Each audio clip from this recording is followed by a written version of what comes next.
मित्रांनो नमस्कार. कमळी या मालिकेच्या आजच्या म्हणजेच 3 जूनच्या एपिसोडमध्ये काय काय घडणार आहे ते आपण जाणून घेणार आहोत. इकडे मात्र आता कमळी आणि निंगीला कोल्हापूरला जायचं असतं. त्याच्यामुळे त्या बसचा वेट करत असता पण त्यांची बस गेली असं त्यांना माहिती होतं. त्या परत हॉस्टेलवर घरी येत असता. घरी आल्याच्या नंतर त्यांचीच एक फ्रेंड भेटते त्यांना की त्यांचं ना तिच्यासोबत खूप छान जमत असतं. तेवढ्या वेळात ती म्हणू लागते, काय गं कमळी आणि निंगी, तुम्ही तर कोल्हापूरला जाण्यासाठी निघाल्या होत्या ना, मग तुम्ही इथे काय करताय? कमळी आणि निंगी म्हणू लागतं, अगं आमची ना बस हुकून गेली बघ, बस गेली वाटतं, मग आता कुठे बस आहे आम्हाला कोल्हापूरला जायला, म्हणून आम्ही आलो आहे.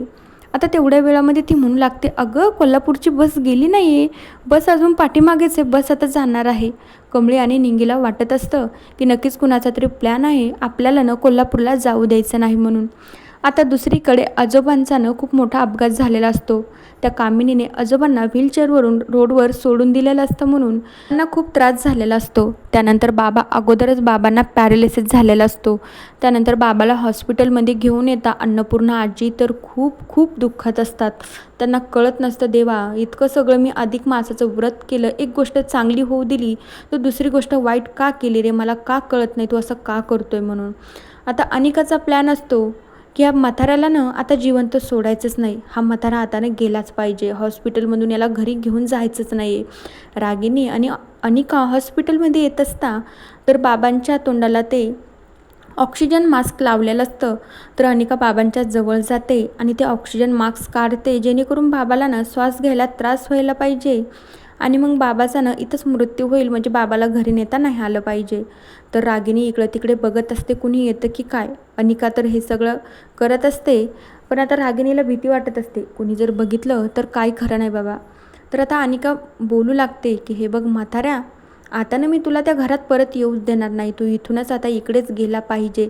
तुझ्यामुळे आम्हाला खूप प्रॉब्लेम होत आहे, एक तर तुला बोलता येत नाही पण इशाऱ्याने तू सगळं काही सांगतोय, म्हणून मला तुझा खूप राग येतोय. आणि तुला पण ती कमळी खूप आवडते ना, आता ती तर गावाकडे जाणारच झाली, पण तू पण आता इथून वरती गेला पाहिजे. अनिका हे सगळं बोलून बाबाच्या तोंडावरचा ऑक्सिजन मास्क काढत असते. दुसरीकडे आता ऋषी आणि बंड्या फोनवर बोलत असतात. तर बंड्या म्हणू लागतो, मी त्या दोघींना एकदा पण गावाकडे जाऊच देणार नाही, मी बघतो ना त्या गावाकडे कशात जातात म्हणून.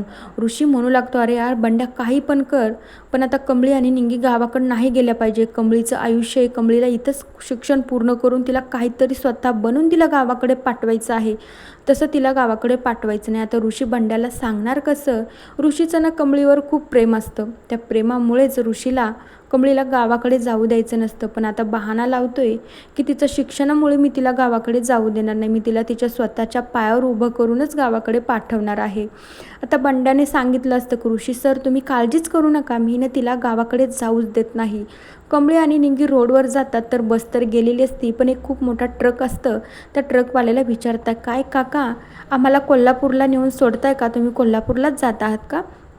त्यानंतर ते सांगू लागतं, हो हो अगं आम्ही कोल्हापूरलाच जातोय, यायचं आहे का तुम्हाला, बसा मग तुम्ही याच्यामध्ये. त्यानंतर कमळी आणि निंगी त्या खूप मोठ्या ट्रकमध्ये जाऊन बसतात आणि खूप आनंदात असतात की त्या कोल्हापूरला जात आहे म्हणून. तर मित्रांनो बघूया आता कमळी आणि निंगी सुखरूप कोल्हापूरला पोहोचतात की नाही, का बंड्यात त्यांना जाऊच देत नाही. तर मित्रांनो येणाऱ्या एपिसोडमध्ये काय होतं बघूया. तोपर्यंत आपल्या चॅनलला नक्की सबस्क्राईब करा.